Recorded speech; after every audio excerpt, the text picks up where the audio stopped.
Olá, povo de Deus, eu sou seu irmão em Cristo, Paulo Santos. Seja muito bem-vindo ao nosso canal Semeador. Só lembrando a você que nós estamos nesse período de exposição da Palavra de Deus e nós estamos refletindo no Sermão do Monte, este sermão esplêndido, tão precioso que Jesus fala para todos nós, nos ensina, nos exorta, nos corrige, nos fortalece. E como você já está acompanhando o nosso canal Semeador, deve ter percebido que nós já fizemos a exposição das 8 bem-aventuranças faladas por Jesus, lembrando a você que nós estamos estudando dentro do capítulo 5 do livro de Mateus. E hoje a gente vai então continuar mais numa nova fase. Nós já terminamos as bem-aventuranças, também já temos aí disponível no YouTube o vídeo também falando sobre vós sois o sal da terra e vós sois a luz do mundo. Mas hoje, em especial, nós iremos adentrar em um momento que, na verdade, é imprescindível, é algo maravilhoso para nós que somos cristãos. Nós não podemos deixar de falar sobre a questão de Jesus e a lei. E é justamente sobre este assunto que nós iremos tratar neste vídeo. Portanto, abra o seu coração, prepare a sua alma, abra a sua Bíblia e vamos agora à Palavra de Deus. Livro de Mateus, capítulo de número 5, versículos 17 e 18. Olha o que diz a Palavra do Senhor. Não cuideis que vim destruir a lei ou os profetas. Não vim abrogar, mas cumprir. Porque em verdade vos digo que até que o céu e a terra passem, nem um jota ou um tio se omitirá da lei, sem que tudo seja cumprido. Nós queremos, no vídeo de hoje, tratar sobre este assunto de suma importância para nós, que já conhecemos Jesus, que já servimos a Ele e que estamos neste processo de aperfeiçoamento na nossa vida cristã. Hoje nós iremos falar sobre Jesus e a lei. E precisamente nestes 2 versículos, o 17 e o 18, a gente vai então entender o que na verdade Jesus ele fala sobre a sua vinda e também sobre a lei.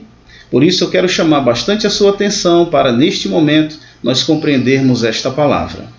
Em primeiro lugar, quando Jesus ele nos fala no versículo 17, ele nos fala o seguinte assunto.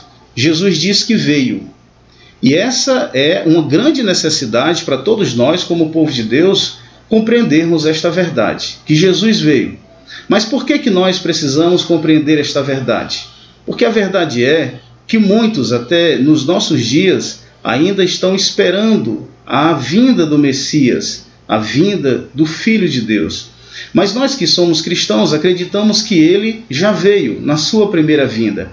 Mas que a gente possa compreender de fato e de verdade o que Jesus está querendo dizer sobre a sua vinda, eu convido você a pensar um pouco sobre o que na verdade nós temos dentro da Escritura do Antigo Testamento para que a gente compreenda de fato que na verdade Jesus já veio. Eu costumo dizer o seguinte, que alguns estão aguardando Jesus como Messias, ou seja, ainda estão esperando o advento do Filho de Deus ou a sua primeira vinda, para nascer de mulher, nascer sob a lei, para vir ainda cumprir com o seu sacrifício. Mas nós que somos cristãos, em especial nós que cremos em toda a Escritura e cremos que Jesus já veio, nós já não aguardamos mais o Messias, nós aguardamos e na verdade já temos em nós o Emanuel, que significa Deus conosco. Agora, para que essa verdade ela seja mais esclarecida para nós sobre a vinda de Jesus, a gente precisa entender o motivo de Jesus estar diante daquela grande multidão e abrindo a sua boca, ele dizer, eis que não vim, ou seja, eis que eu estou aqui. E o interessante é porque quando Jesus declara que está aqui, uma das primeiras verdades que nós vamos entender é que Jesus está exaltando, ou considerando, ou aprovando a Escritura do Antigo Testamento. Porque eu quero mostrar para você que quando Jesus nasceu, ele não nasceu por acaso, ele não foi pego de surpresa. Quero dizer que o nascimento de Jesus, que a sua primeira vinda a este mundo, já estava na agenda de Deus. Não é porque Adão e Eva pecou que de repente tudo precisou ser mudado e Deus então bolou um plano para reconstruir esta humanidade, para remir o povo que havia se perdido e estava longe dele. Na verdade, Jesus é o Cordeiro que foi morto antes da fundação do mundo. Mas para que a gente possa compreender, eu quero citar para você um texto da palavra de Deus no livro de Gênesis, no capítulo de número 3 e no versículo de número 15. Nós encontramos lá dentro do jardim o próprio Deus falando para a mulher que da semente dela nasceria um que esmagaria a cabeça da semente da serpente. Ou seja, ali nós entendemos que é a primeira promessa dentro da palavra de Deus, mostrando que a esperança de Deus começa a brilhar para o primeiro casal, não somente para eles, mas para toda a sua raça, ou seja, para toda a sua descendência, para todos nós, mostrando que um dia nasceria da mulher uma semente poderosa que esmagaria Satanás. Ou seja, nós acreditamos que a vinda do Senhor Jesus é declarada dentro do jardim pelo próprio Pai Celestial. Mas quando a gente segue nas leituras dentro do Antigo Testamento, a gente vai encontrar um livro de um profeta chamado Isaías. E o profeta Isaías é o profeta que mais profetiza sobre a vinda do Filho de Deus, a vinda do Messias. Mas ele descreve ele como um servo sofredor, que na verdade será desprezado, que será rejeitado, porém aprovado pelo Pai, aprovado por Deus com milagres, com prodígios, com maravilhas, e que daria a sua vida. E quando desse a sua vida, ele então finalmente alcançaria o objetivo de Deus, restaurar a vida da humanidade que estava perdida, lhe dando salvação. Por essa razão é que nós estamos aqui diante de todos vocês para dizer que quando Jesus disse que está chegando, que chegou, que está agora diante deles e que veio com um objetivo, nós temos todas as provas dentro da Escritura. Citei para você Gênesis, citei para você o livro do profeta Isaías. Mas eu tenho mais uma informação, eu tenho assim um conteúdo também bastante interessante para lhe falar. Existe na palavra de Deus a história de um apóstolo, isso já no Novo Testamento, o apóstolo Paulo. E ele vai escrever uma carta aos irmãos de uma cidade chamada Galácia, ou seja, ele escreve a carta conhecida por nós como Gálatas. E está escrito lá no capítulo 4, no versículo 4 e 5. E eu quero fazer essa leitura para você, e por favor, se você puder neste momento, acompanhe essa leitura e veja também, conferindo na sua Bíblia. Gálatas capítulo 4, versículo 4 e 5, o apóstolo Paulo nos diz: mas, vindo a plenitude dos tempos, Deus enviou o seu Filho, nascido de mulher, nascido sob a lei, para remir os que estavam debaixo da lei, a fim de recebermos a adoção de filhos de Deus. Observe que eu mostrei para você que quando Jesus veio, e ele está diante dessa multidão afirmando que ele veio, eu mostrei para você as profecias do Antigo Testamento. Tanto Deus falando lá no Éden, como também o profeta Isaías. Agora nós já estamos em um texto neotestamentário, ou seja, é o apóstolo Paulo que vem reafirmar ou confirmar as palavras da Escritura do Antigo Testamento e as próprias palavras de Jesus. Mas Paulo usa uma frase que você preste bastante atenção. Paulo ele nos diz assim: mas vindo a plenitude dos tempos, ou seja, em que Jesus nasce, o tempo em que Jesus nasce, não foi um tempo desorganizado. Não foi um tempo, como já falei para você, em que Deus foi pego de surpresa. Tudo já estava no plano de Deus. Tudo já estava esperando apenas o momento exato para que tudo acontecesse. E quando o apóstolo Paulo disse, vindo a plenitude dos tempos, eu quero apresentar para você algumas coisas interessantes. Porque para que Jesus nascesse, aconteceu aquilo que nós, dentro da teologia, chamamos de contribuições dos povos sob o cuidado de Deus. Em primeiro lugar, qual foi as contribuições que nós tivemos no período do nascimento de Jesus para que finalmente a palavra do apóstolo Paulo, vindo à plenitude dos tempos, fosse de fato a verdade?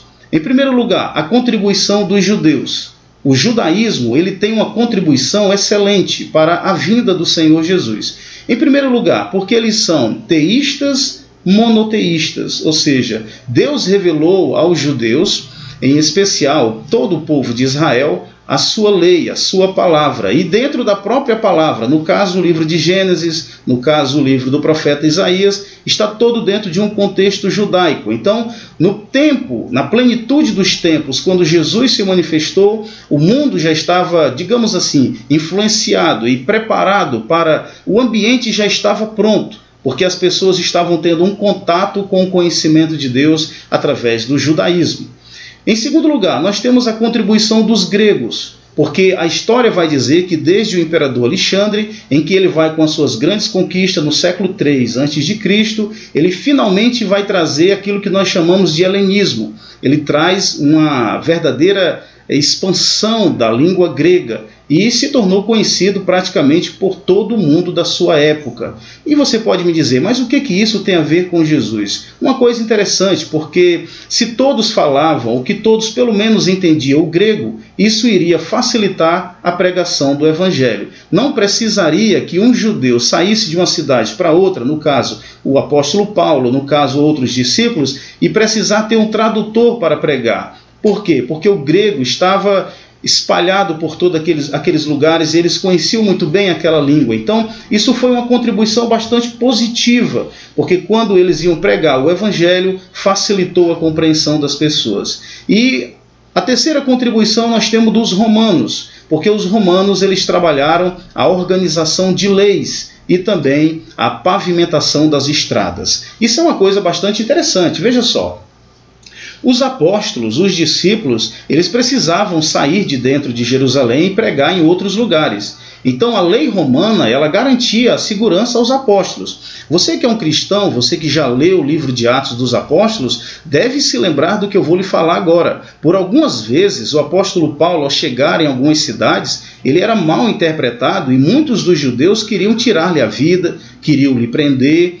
E a gente percebe que quando chegavam os procônsules, quando chegavam os juízes, quando chegavam as autoridades romanas, o apóstolo Paulo ele era levado a julgamento e logo depois absolvido. É claro que em alguns momentos ele foi chicoteado, ele foi açoitado, em outros momentos ele foi preso, mas ele teve a sua vida garantida, ou seja, as leis romanas também contribuíram para esse período, porque ele poderia sair e vir e pregar o evangelho com segurança, porque as leis romanas lhe garantiam. E as estradas bem pavimentadas, para que ele se locomovesse e finalmente chegasse aos fins da terra, como eles chamavam na sua época, para pregar o evangelho. Então, é isso que vai acontecer. Quando Paulo disse, vindo à plenitude dos tempos, ele está dizendo que há essa contribuição dos povos, através do judaísmo, através dos gregos, através dessa língua que se tornou bastante popular e pôde se pregar bastante o evangelho, e também essa contribuição romana. Então, nós queremos afirmar para você uma coisa,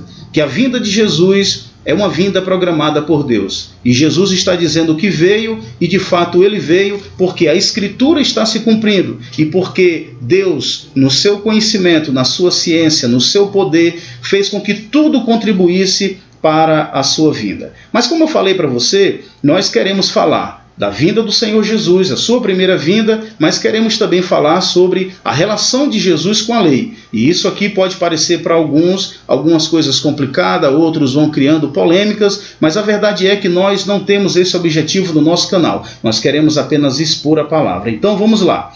Olha só, com relação à lei, a primeira coisa que nós aprendemos aqui é que Jesus diz, eu vim, mas eu não vim para destruir a lei. E isso é uma coisa bastante interessante. E eu quero lhe dizer por que Jesus não veio destruir a lei. Em primeiro lugar, a lei de Deus, ela tem um caráter absoluto. Ou seja, se a lei de Deus ela tem um caráter absoluto, essa lei jamais, preste bem atenção, esta lei jamais poderá ser alterada nem modificada no mais leve grau. Você entendeu?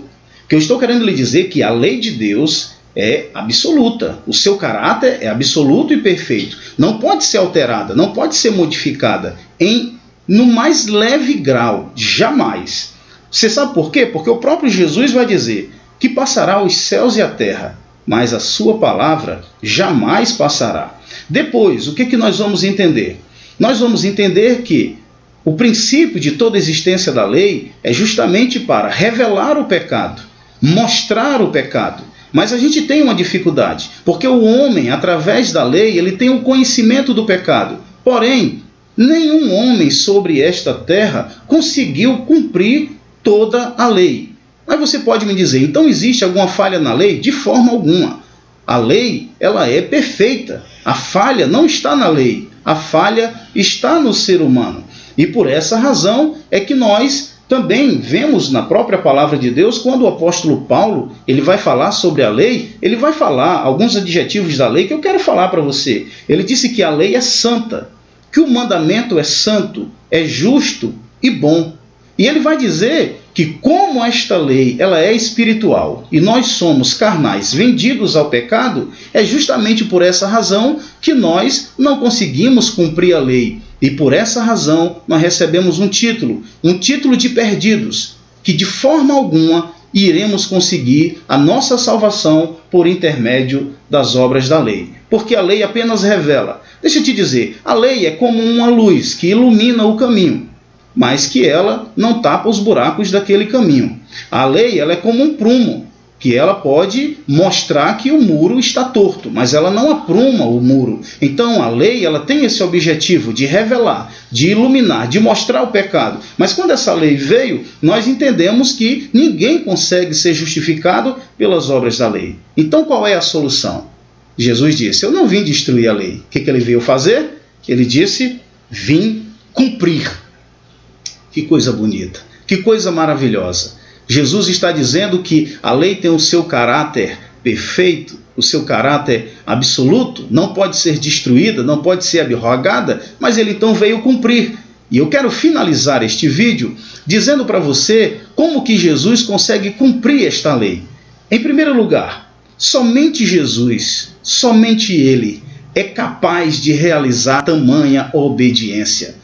Nem mesmo Moisés, nem mesmo Isaías, nem mesmo os grandes profetas, os grandes reis, homens de Deus do passado, nenhum deles conseguiram obedecer com perfeição a lei de Deus. Não porque ela não fosse boa, mas porque ela é perfeita e o homem está vendido sob o pecado. Mas eu quero te dizer, existe uma esperança. Jesus está dizendo, não vim destruir a lei, mas eu vim cumpri-la.